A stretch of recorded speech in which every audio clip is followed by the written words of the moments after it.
Good morning. I'm down at the Eastside Centre on the Untitled Road, and there's a bit of a sales fair going on here, craft fair, eatery fair, and this is the Eastside Centre.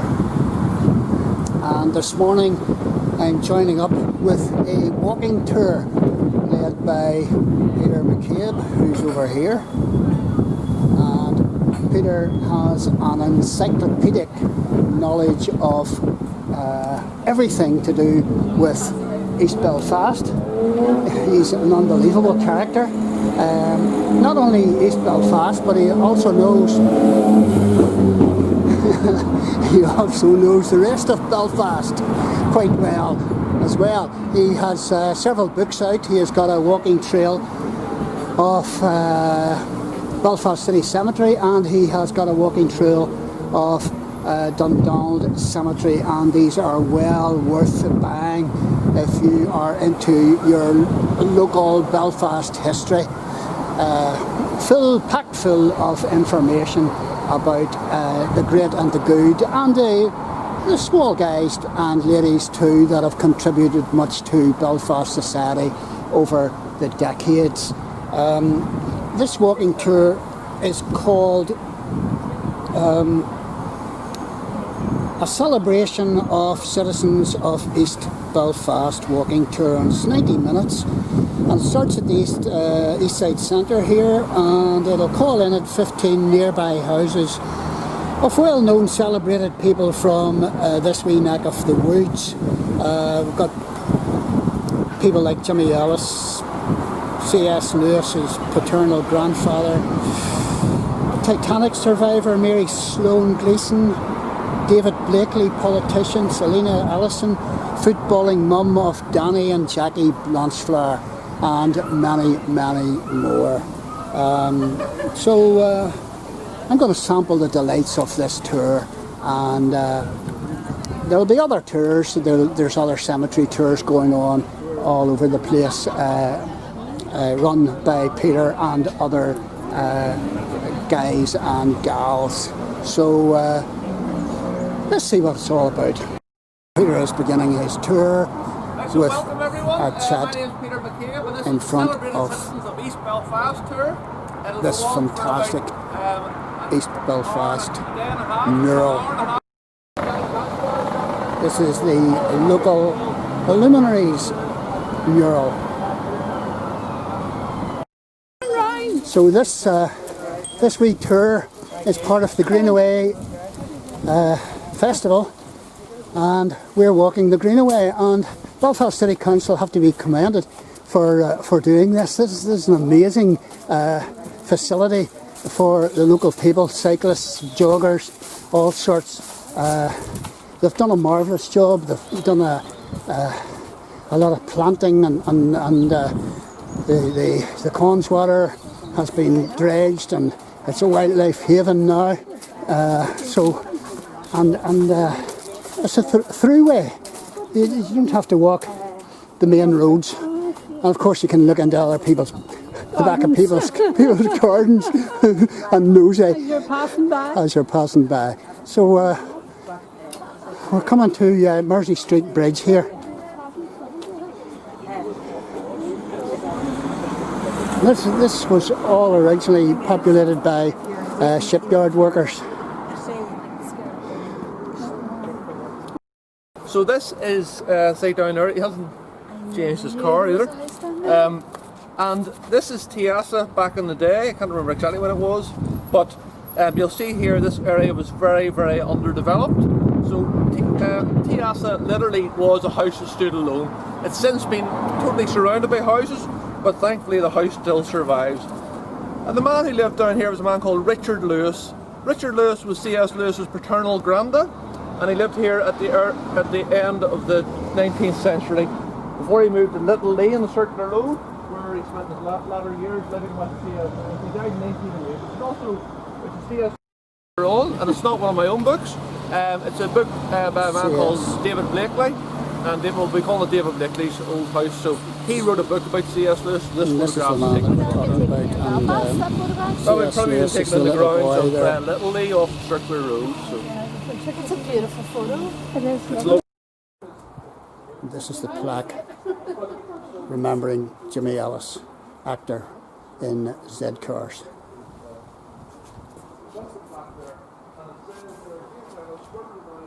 Brookfield Terrace.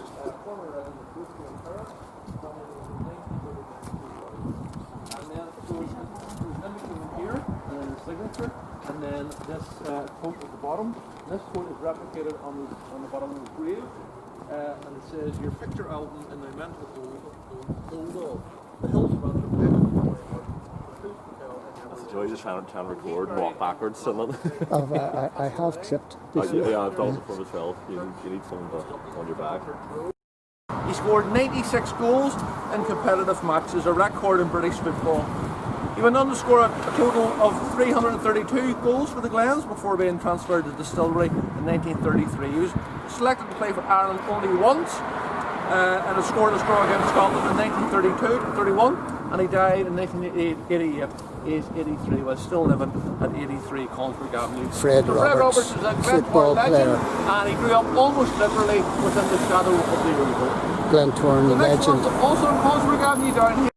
We have a local Belfast broadcaster, well known in Belfast and very popular too, Ivan Little, his childhood home over in East Belfast. It's number 1A and 1B, so you'll see the houses are slightly different. Mary So Sloan number 5 Gleeson then was lived where at Mary number Sloan 5 Gleeson lived. across the road. Mary Sloan Gleeson lived here in her childhood. She was born in 1866, and she's recorded as living at 5 Lomond Avenue from 1907 to 1910 with her mother, before the family moved to Kersland Terrace up at Ballyhackamore.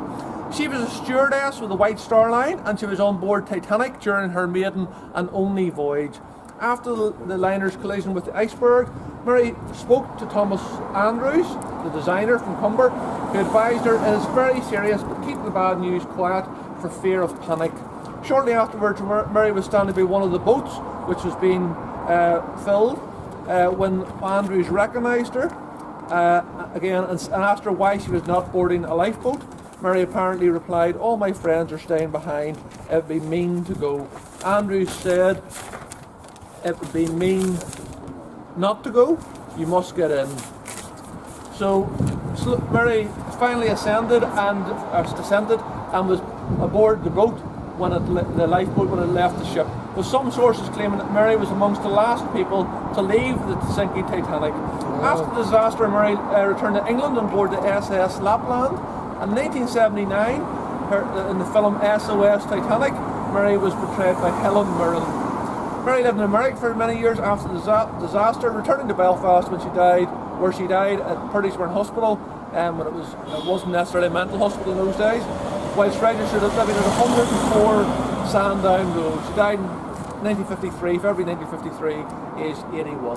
Sadly, Mary's grave in the Donald Cemetery is completely unmarked, as is another survivor of the Titanic, a guy called John Hagan, who was from Thorndike Street. So up in Donald Cemetery, just up the road, we have two survivors of the Titanic, and they're both buried in completely unmarked graves. We're up near Strandtown and just across the road, I think it's in that white building that's up with Campbell Kearns. That is the original Horatio Todd pharmacy and veterinary surgery and all sorts of potions delivered out there. And there's a famous restaurant on the Newtonards Road named after him. And I have videoed his grave in Dundonald Cemetery. And this is a nearby representation of Horatio Todd.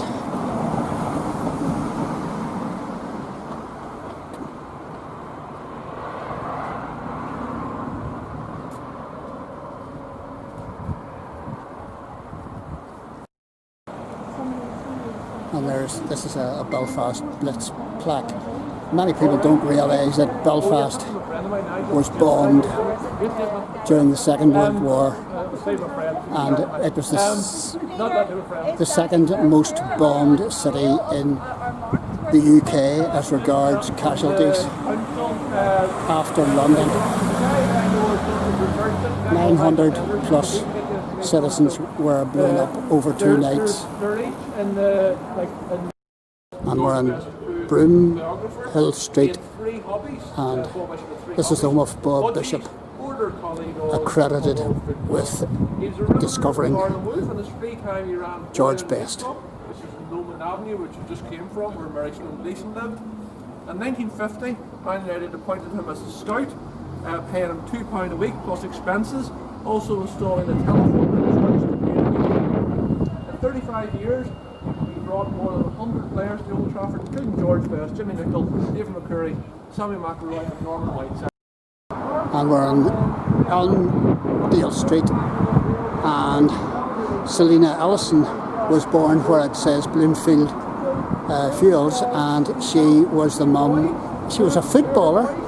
Whenever women's footballing wasn't, very popular, but she was a footballer, a lady footballer, and she gave birth to Danny and Jackie Blanchflower.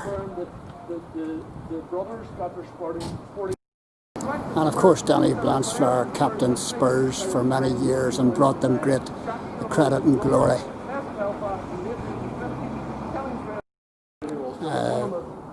The home of George Jones, number 28, radio presenter, club sound band leader, well-known personality in Belfast. Contributions by his glamorous assistant Sadie. Did anybody remember that? Remember he used to have this lady, she was like a Belfast fishwife. It was him throwing his voice, but it took me years to realise that it was him. Well, it's not really Grabby, it's Newmanshire Road, between Grabby and Cardo. So you can see there, that's George Jones in later, in more recently. And Van Morrison, born in Hindford Street, up here. And we've moved up onto the Beersbridge Road, and just off the Beersbridge Road is this street here.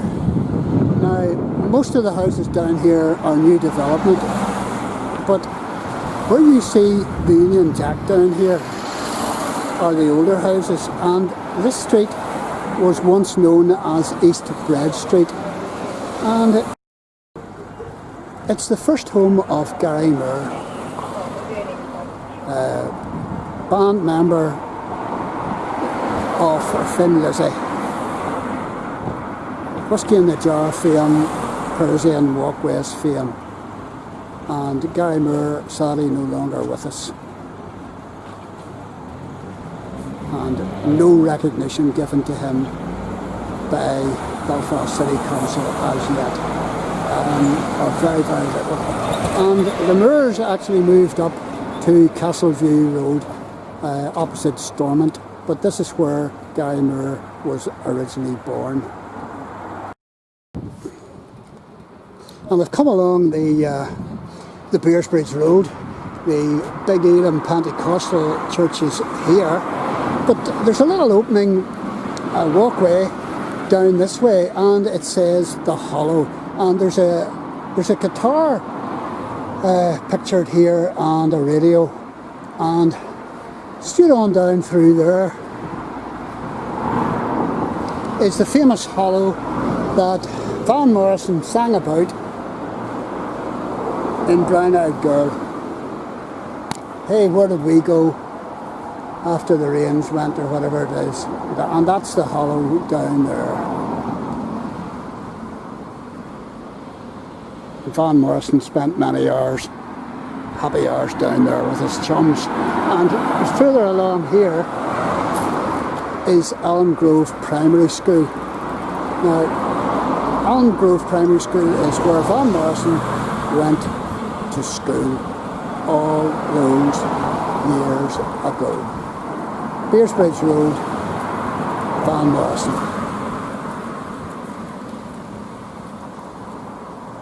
And here's Beersbridge Bridge, and it dates from 1875. Remember when I went to the Scouts in Ballybean, they Brian had, Keenan, Mayflower Street. Elaine lived directly up across where the Scouts was, and so they had these Brian Keenan posters in the window there of her house. And he was held hostage. So Elaine has actually, I know her now reasonably well, and He wrote, so she has bought a number of my Between a Rock both and a my Hard books, Place. and including one for her brother. So I have signed a book for Brian Keenan. So that's my very humble claim to fame. So they lived at 37 Mayflower Street. All the streets around here are named after flowers. You have Foxglove, Heatherbell, and Mayflower, and that's Flora Street. They're running there. So the Keenans moved to 37 Mayflower Street around 1960. Brian was born in 1950, and he originally lived off the New Lodge Road. And when he came over here, he attended Orangefield Boys School. But he left work early to work as a van boy with Castlereagh Laundry. He then began an apprenticeship as a heating engineer. He continued his education at night school. After winning a national poetry competition, attended University of Ulster Coleraine in the suburbs of Beirut and the Becker Valley for the next 4.5 years. And then the story of his abduction and imprisonment and the close bonds he developed between with his fellow hostage, And this is where we are. John McCarthy, is told in his best-selling, award-winning memoir. And Sorry, his book, Brian Keenan's book, was not between a rock and a hard place. It was called An Evil Cradling, and I have read it, so I should have known that. The other two walking tours for the festival. And that's our tour done. About an hour and a half. Next Saturday, sorry, and then And my hip is getting sore.